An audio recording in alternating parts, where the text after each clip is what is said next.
Би сакал да бев моќен како папата и со еден збор да ве благословам сите, да ви ги простам гревовите и едноставно да ви се просветли душата. Арнама, јас само можам да ви посакам Божи благослов. А единствениот кој што може тоа да го направи не е папата, туку некој друг. Знам дека кој е тој и верувам дека и вие знаете кој е тој. Ве поздравувам и ви посакувам Божи благослов. Јас би сакал да ви поставам прашање, бидејќи мејатата сабота највечер немавме ни време, а мнозина од вас се брза да појдат на последното предавање на брат Вања. Дали ви се допадна проповедта на пастор Стивен Бор, вие кои што бевте и кои што ја гледавте? Јас немам намера денес да зборувам за таа тема, меѓутоа сакам само да ве подсетам и ќе продолжам да ве подсетувам на таа негова тема, бидејќи тој таму кажа најмалку две работи, кои што сакам да ги повторувам секојаш, да ги одржувам во вашето сеќавање. Кажа дека Христос, Божиот Син, е од иста суштина, едносушен, или на латински консубстанцијален со Отецот, и кажа нешто друго, што е многу повеќе порекнато и отфрлено од денешниот адвентизам. А тоа е дека Синот не е син само од Витлеем, наваму и заради Витлеем, туку и од секогаш, од вечноста бил син на неговиот Отец. Овие негови зборови беа причината што неговата проповед предизвика бура реакции во последниве месец дена. Меѓутоа се работи за контроверзна тема во која што лесно може да се загубиме ако не сме втемелени во самото Божие Слово. Како што реков, за тоа ќе зборувам друг пат поопширно. А пред да ја најавам денешната тема, која што ќе биде најавена со еден многу актуелен, иако многу древен библиски текст, само за ваша информација, дали знаете каде на друго место се споменува планетата Земја како круг, освен во Соломоновите изреки? Исаја, точно, каде беше тоа? Да знаете дека имате барем двајца сведоци од тоа време, кои што тоа го потврдуваат.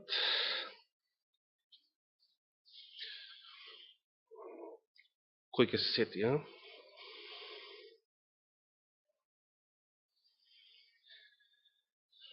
Четириесет, браво Трајче, кога веќе ги погоди книгата и главата, полесно ќе ти биде да го погодиш и стихот сега.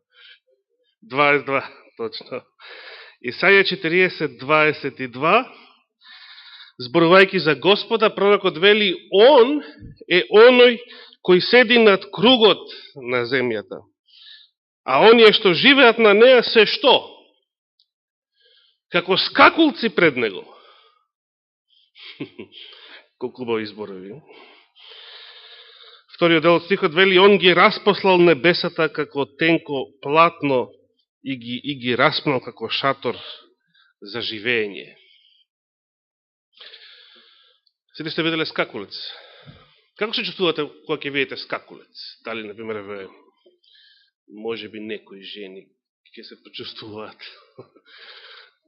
незгодно, но не верувам дека некој се плаши баш од скакулец. Од скакулец? Добро, може да биде незгоден. Повели Борче?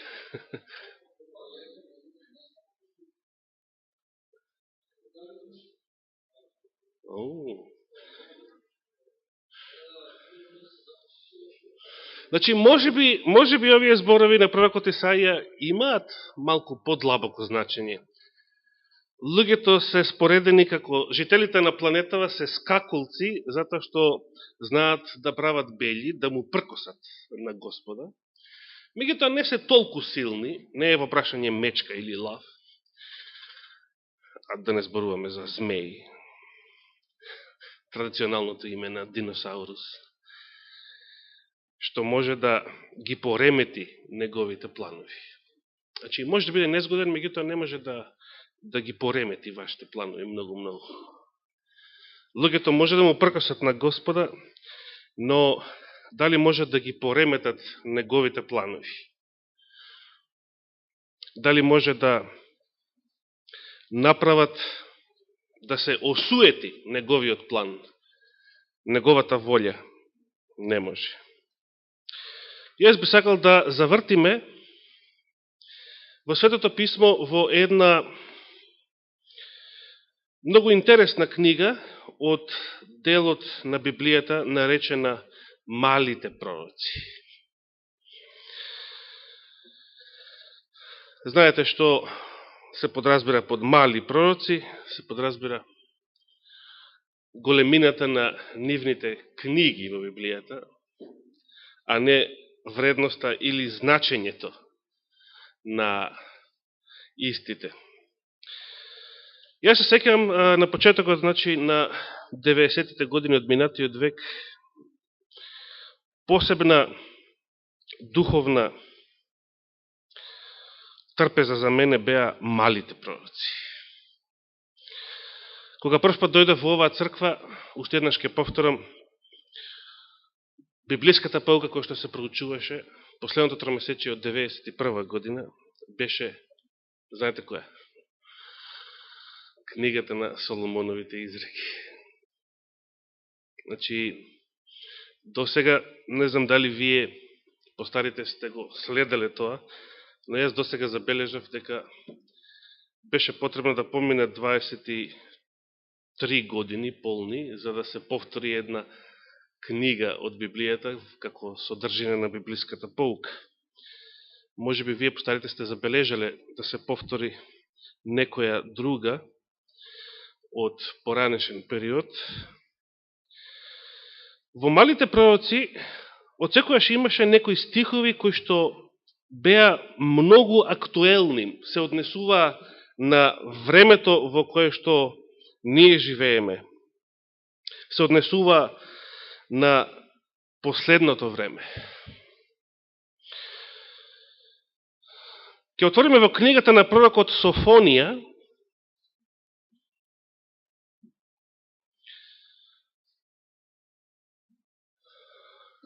верувам дека нема да имате проблем да ја најдете оваа книга. Се наоѓа после Авакум и пред Захарија, значи некаде при крајот на пред Агеј, поточно, Агеј исто така е пред Захарија. Софонија има само 3 глави. И првата глава носи наслов овде во ревидираниот превод Ден на гневот. Ова ќе биде малку слична тема како и она што бев посебно инспириран да ја одржам една сабота пред декемвриската причест, кога комплетно ја сменив проповета на самото богослужение. Така бев инспириран, значи да не зборувам повеќе за тројството, туку да одржам една посебна тема која што подоцна ја насловив како крајот на милост. Темата, како што подоцна забележав, беше доста интересна, значи имало зошто Светиот Дух решил да ја смени мојата проповед тогаш, за многу гледачи на интернет. Се сеќавам, меѓу нив и брат Коста реагираше затоа што добро запамтив 21-та минута, кога беше најинтересно, се прекина преносот. А мене ме интересираше дали успел да го фати она што го прочитав од книгата на пророкот Езекијел. Добро, поред, накнадно се разбира. Кога читавме за денот кога Господовиот ангел ќе треби, не во паганскиот свет, туку во Божјата црква, ќе треби се живо, и старо, и младо. Кога повеќе нема да има милост, и мажи, и жени, и деца, освен оние кои што се обележени со Божиот печат на нивните чела. Софонија зборува за една слична тема, бидејќи ние денес живееме во такво време. Значи, во првата глава од Софонија ќе прочитаме некои зборови како започнува книгата на овој пророк. На почетокот се представило, како и сите други, словото Господово упатено до Софонија, синот на Хусија, син Годолиев, син Амориев, син Езекиин, во деновите на Јосија, синот Амонов, цар јудејски. Значи, Софонија пророкувал во времето на еден од последните јудејски цареви, кој што и бил последниот, така наречен во самото Свето писмо, добар или праведен цар. Но за жал владел многу кратко, бил убиен во битка со египетската војска. Царот Јосија, кој што вовел големи реформи, иако се зацарил на само 8 годишна возраст, познавате некој што има денес 8 години, и јас сега сите дечиња што ги познавам, се мислам постари од тоа. Но за жал, тие реформи на Јосија не можеа да го спасат Израел, ниту Јудиното царство од пропаст, затоа што беззаконието во крилото на Божиот народ имаше земено толку голем замав, што тоа повеќе Божите казни беа неодложни. Вавилонското робство беше неодложно. Но овие реформи на царот Јосија само направија да се одложат за некое време, за уште некоја генерација. И видите како скромно се представува пророкот, како и секој друг, значи не цитира дрмр, титули и не знам што друго, како своја квалификација, туку само со своето името на некој од своите предци и веднаш преоѓа на главната тема. Веднаш ни открива што е Словото Господово. Се ќе истребам од земјата, вели Господ. Вториот стих веднаш. Какви се овие зборови? Како прво, дали се вистините овие зборови? Третиот стих вели, ќе ги истребам луѓето и добитокот. Ќе ги истребам птиците небесни и рибите морски и соблазните, заедно со безбожниците. Ќе ги истребам луѓето од лицето на земјата, вели Господ. Дали вакво нешто се случило некогаш во историјата на овој свет? И тоа како? Четвртиот стих што вели, ќе ја протегнам раката своја каде?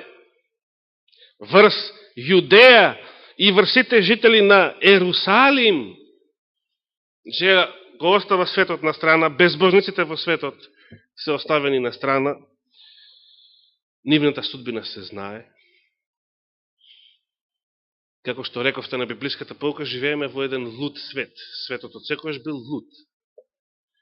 Но што е денес посебна карактеристика на ова последно време? Што денес живееме во времето кога во Божиот народ не 50% како во параболата, туку 90% изгледаат дека се луди начело со нивните водачи. Ќе ги истребам од тоа место. Од кое место? Од Јудеја. Од Ерусалим. Остатоците на Ваала. името на жреците со свештениците, значи, сета паганштина, што го зафатила Божиот народ. И оние кои на покривите, се поклонуваат на небесната војска. Што правеле отпаднатите израелци? Се качувале на своите покриви да се клањаат на сонцето, месечината, звездите. И како се викаат до ден денес тие небесни тела? Какви имиња и ден денес им ставаат луѓето? Имиња на древните пагански божества. До ден денес. Тоа некако станало традиција. Денојве прочитав како следам некои од вестите во врска со оваа нова комета, која што ја следат и веќе се приближува до Сонцето. Меѓу другото се кажува како кога ќе се открие некоја нова комета или ново небесно тело или некој планетоид и така натаму, намерно му ставаат име на некое паганско божество. И денешните астрономи тоа го прават, како некоја традиција, затоа што така било од секогаш. Значи, не прекинуваат со традицијата.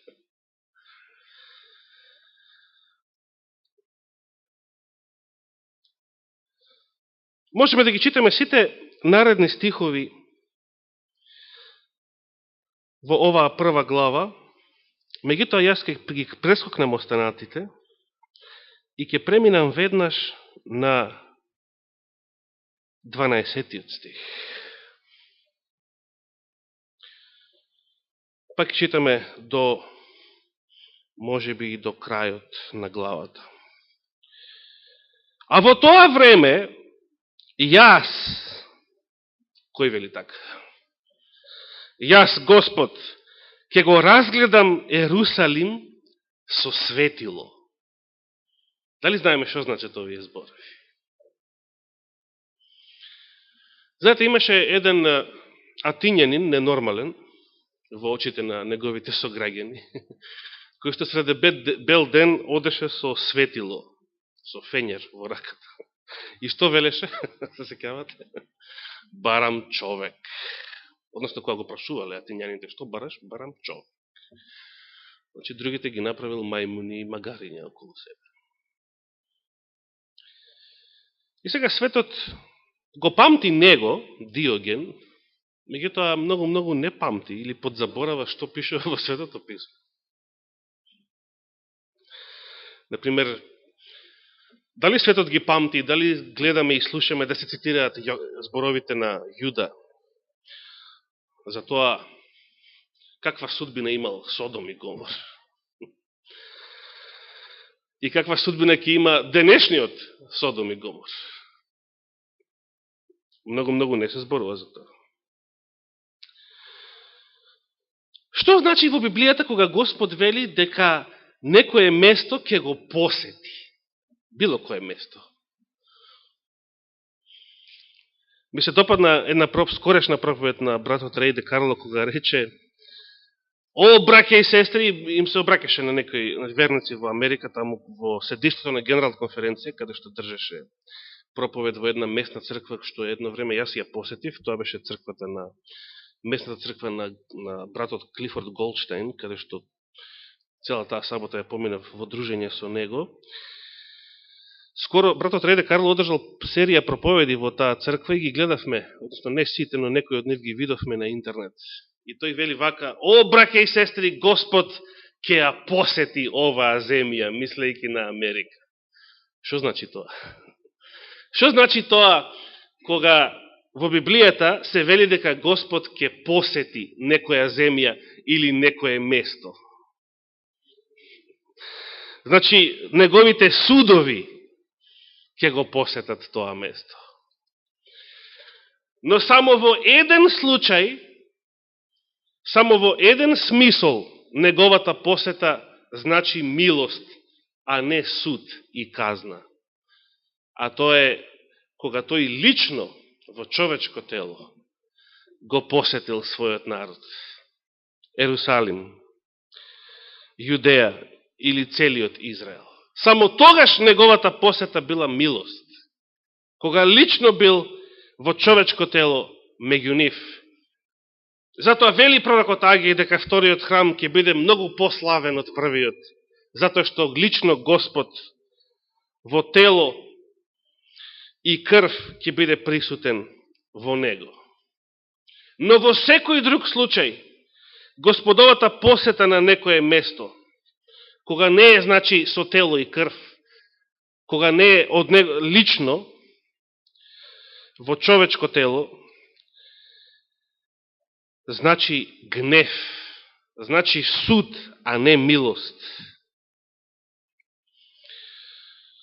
И да повторам, в 12 стих вели: и во тоа време јас ќе го разградам Ерусалим со светило и ќе ги казнам оние кои седат на своите стражарски места. Знаете кои се овие? Знаеме, секој древен град имал на своите дзидови, со кои што бил опашан, имал и кули, нели? Гледате дека и Скопското кале има остатоци од такви кули. Кој стоел на врвот на тие кули? Стражар стоел. И како што вели лектрирата за Гоце Делчев, со долго бојно копие, така го беше. Така било и во Ерусалим.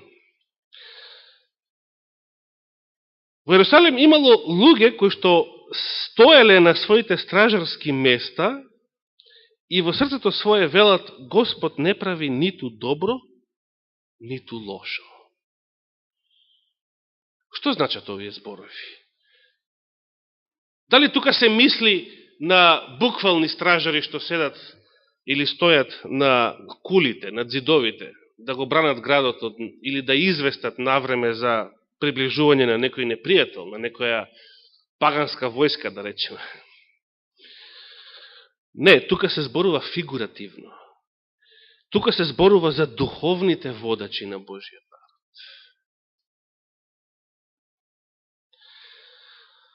Тоа се оние кои што стојат на своите стражарски места. Кој стои на стражарското место? Стојат стражарите, не стои народот кој што спие долу во градовите, во куќите, во своите домови. Кој е стражар во Божјата црква? Со кој може да се спореди стражар во Божјата црква? Кој е одговорен за црквата како таква? До кого се упатени, например, пораките во Откровение до 7 цркви? До кого конкретно се упатени? До водачите, до ангелите на тие цркви. Што е проблем ако некој стражар се занимава со вакви мисли и вели во срцето свое: Господ не прави ниту добро, ниту лошо? Нема да има никаков проблем за жителите на градот ако некој буквален стражар така мисли на дзидовите и на кулите. Буквален стражар, буквални војници, па може би и генерали нека се, не е страшно ако тие се занимаваат со теологија во своите мисли и донесуваат погрешни заклучоци. Тоа не е многу страшно. Но кога е страшно за Божиот народ? Кога неговите духовни и верски водачи се занимаваат со вакви мисли. И тоа се овие стражари за кои што тука станува збор.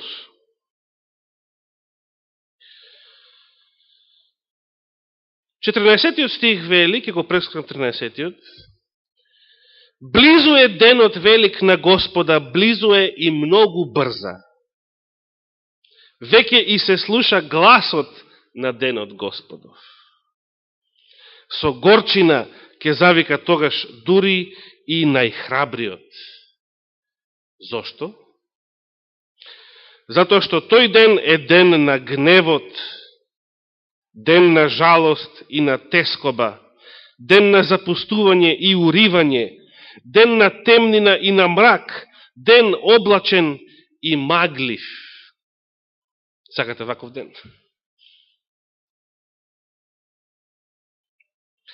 Меѓутоа 16 стих вели ден на труба и на боен повик против утврдените градови и високите кули. Знаете, се читали и вие, може би, описи за тоа што се правиле турците кога го освојувале Цариград во 15. век. Големат маса, толпа народ биле внатре во црквата Света Софија на богослужение.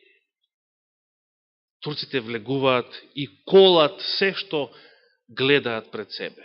Нивното око не жали ни мажи, ни жени, ни деца. Насилно го прекинуваат богослужението.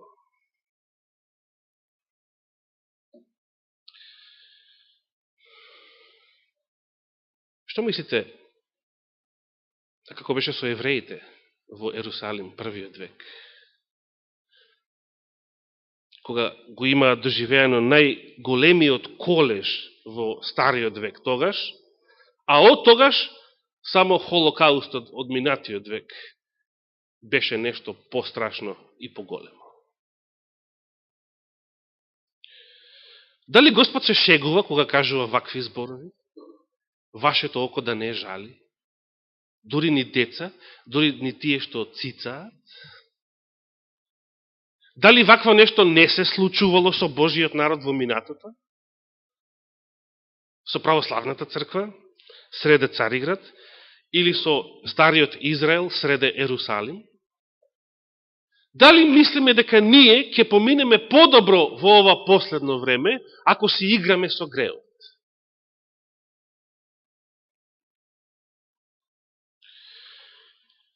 Седумнаесеттиот стих вели: и јас ќе ги притеснам луѓето, и тие ќе одат како слепи од изгрешија против Господа, и растурена ќе биде крвта нивна како прав, и телата нивни како смет. Ниту среброто нивно, ниту златото нивно не ќе може да ги спаси во денот на гневот Господов. А ако среброто и златото не можат да не спасат, дали ќе не спаси денешниот така наречен ВЦ?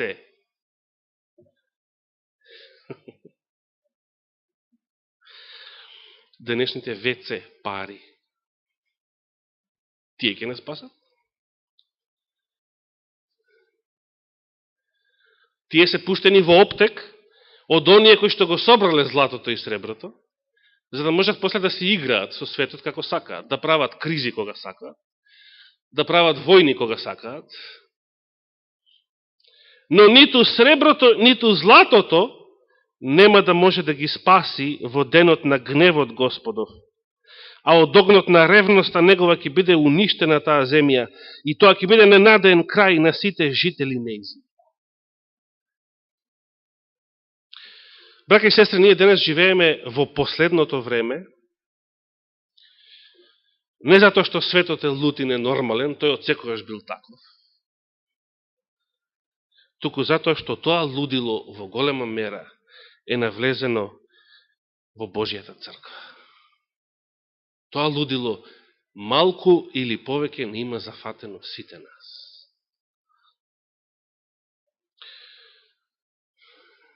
Имаше некаде сега, веќе далечната 96-та година, се сеќавам, во Скопје имаше дојдено едно типче, така ќе го наречам, од трансевропската дивизија, со кој што ние, некои од нас, отидоа да разговараат во тогашен Гранд Хотел, или не сеќавам точно кога се прекрсти во Holiday Inn. И некои тие секојаш кога доаѓаа влегува во скапи хотели тука. Ние тогаш многу не знаевме кој е он и што е.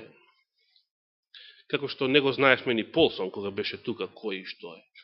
А после видовме дека е масон, некоја деценија подоцна. Станува збор за еден холандски и пастор, и теолог, и администратор, како сакате сега, има еден куп титули како комунисти на времето. по име доктор Рейндер Бринсма. Тој беше тука, разговаравме што разговаравме, немаше фајде ни од разговорот со него, како и од мнозина и пред и после него. Едноставно, никогаш не им било на срце ниту господовата вистина, ниту единството на Божиот народ, ниту библиските принципи. Меѓутоа, што дознавме откако тој си отиде, 2 или 3 години подоцна? Дознавме дека истиот тој човек почнал отворено да зборува и да пишува дека големата борба не е точна, во неја има грешки. Така Елена Вајд, кога зборела против папството, тоа било во тоа време, такви биле тогаш протестантите. Денес ние треба да го смениме нашето мислење. Денес католичката црква се променила, не е веќе таа како што беше. И така натаму, и така натаму. Ова и не беше многу страшно во однос на оно што следеше. Помине уште некои 2, 3, 4 години и потоа прочитавме дека истиот овој човек отворено почнал да зборува и да предлага Адвентичката црква во Холандија да дозволува некои неизини членови, сите неизини, претежно млади, се мисли, меѓутоа гревот не разликува млади и стари. Сите кои што живеат невенчано, значи како магариња и магарици, да ги прифаќа и да ги признава за своји членови. Сите што прават блуд, сите што живеат во грев и неморал. Овој истиот човек тоа го тврдеше од своето стражарско место. Во светот е тоа нормално да живеат луѓето како мајмуни, магариња и магарици. Конечно сватиле дека нема потреба да прават венчавки, како на времето, бидејќи животните не прават венчавки. Не губат време на церемонии.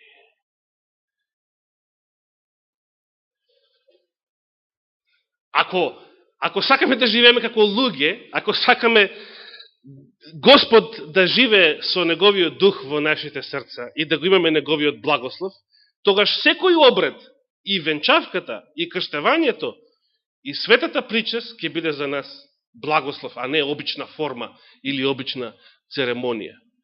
Но ако сакаме да живееме во гревот, што се глупираме со венчавки, например, а да не зборувам за другите обреди? Кога денес стапката на разводи и неморал кај Божиот народ е скоро иста како во светот.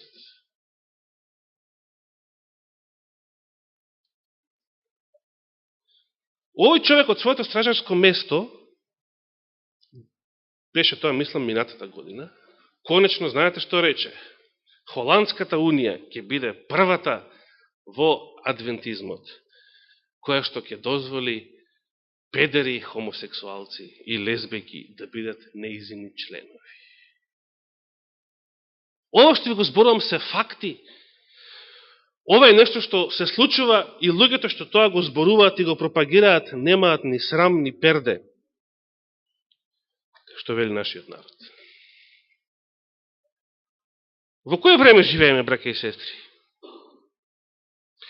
Дали сега не изгледаат верни зборовите на пророкот Исаија, што би сакал да ги прочитам уште еднаш, на почетокот, во првата глава и од неговата книга, да се вратиме на Исаија. Откако дава опис на Божиот народ во тоа време, например, 21 стих вели: како тоа правичниот, верен град, Сион, стана блудница? Се прашува Господ преку пророкот. Во него царуваше правда, а сега престојуваат убијци. Браќа и сестри, јас се сеќавам, јас успеав 91-92 година успеав да ја затекнам онаа стара црква, како што беше црквата порано, како што денес не е никаде во светот. Вие постарите сигурно многу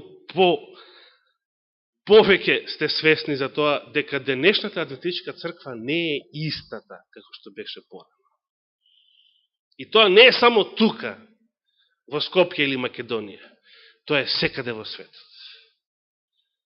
Не се истите стандарди, не се истите начела, не е истиот морал, не е истата љубов, истото братство и сестринство кое што тогаш постоеше. Не е истото, го нема тоа. Не дека порано немало проблеми, имало и во апостолската црква. Кризи, проблеми, секојаш имало. Ѓаволот ни ора ни копа, велат. Меѓутоа, денес живееме во навистина лудо време, кога многу работи, како што рековте, се изместени. И кога повеќе она старото изгледа невозможно да се врати. Како што изгледа невозможно да се врати Југославија и тогашниот живот, така денес изгледа невозможно некогаш да дојдат денови кога вашата црква ќе биде онаа истата што сте ја знаеле од порано, од вашите млади денови. За жал, како минува времето ќе биде се полошо и полошо. И да се подсетиме што друго кажа пророкот во оваа прва глава, малку понапред во 9 стих, да не беше ни оставил Господ Саваот, односно Господ над војските, мал остаток, ќе бевме исто така како Содом, ќе заприлегавме на Гомор. Дали претерал пророкот кога Божјата црква ја споредил со Содом и Гомор, освен заради еден многу мал остаток? Не. Денес гледаме дека тоа се случува со Божиот народ во 21. век.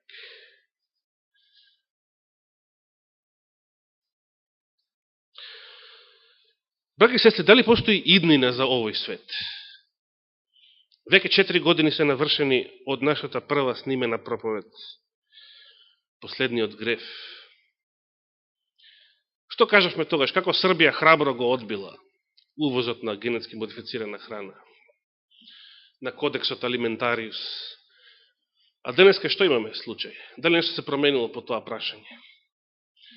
И Србија и Македонија јадат генетски модифицирана храна, како да тоа од секојаш било случај, илјадници години назад. Поготово после ланските поплави. Добро. Каква иднина има светот кога почнува да јаде ѓубре, а не храна? Има ли иднина светот? Каква иднина има светот кога семејството се распаѓа? Кога, како што велеа некои скопски медиум Милани, македонците решили да исчезнат. Светот живее во неморал, адвентистите живеат во неморал, и што сакате? Просперитет? Наталитет? Има ли иднина општество во кое што семејството се распаѓа? Нема повеќе семејства, нема повеќе деца. Особено не здрави деца што ќе растат во здрави семејства, каде што ќе имаат двајца родители од различен пол, например. Иако не е само тоа услов за здраво семејство и за здраво детство. Има ли идни на овој свет кога веќе е уништено семејството? Дали навистина живееме на крајот, кога Господ ќе го посети овој свет во денот на гневот? Во денот во кој што само еден многу мал остаток ќе биде спасен, кој што среде сите овие беззаконија и сиот овој неморал останува верен на Господа, верен на неговиот закон, верен на неговите начала. Иако тоа денес изгледа многу тешко, многу жално, затоа што ако така решите да живеете денес, изгледате ненормален не за овој свет, туку ненормален за своите браќа и сестри во црква. Нека Господ ни се смилува во ова последно време. Нека секому од нас ни даде покаяние и дух на понизност и преиспитување, затоа што се уште благодарение на Него живееме во времето на милоста. Но да не забравиме дека ниту еден од нас не знае кога ќе заврши времето на милоста. И тогаш кога ќе заврши, никој на земјата жив нема да знае дека тоа се случило. Особено е пострашно што никој од нас не знае кога ќе заврши нашето лично, поединечно време на милоста. Никој од нас не знае кога ќе биде нашиот последен здив на оваа земја. А дури и да продолжиме да живееме со телото, можеме да живееме уште многу години откако Божиот дух не напуштил и повеќе нема работа со нас. Односно, сме го направиле непростливиот греф. Сме похулили на Светиот Дух. Никој од нас не може да знае кога овие моменти ќе настапат. Затоа нека Господ ни даде милост и благодат денес, да ги понизиме нашите срца пред Него и да побараме покаяние, да го побараме Него додека се уште може да се најде. Нека му е фала и слава. Амин.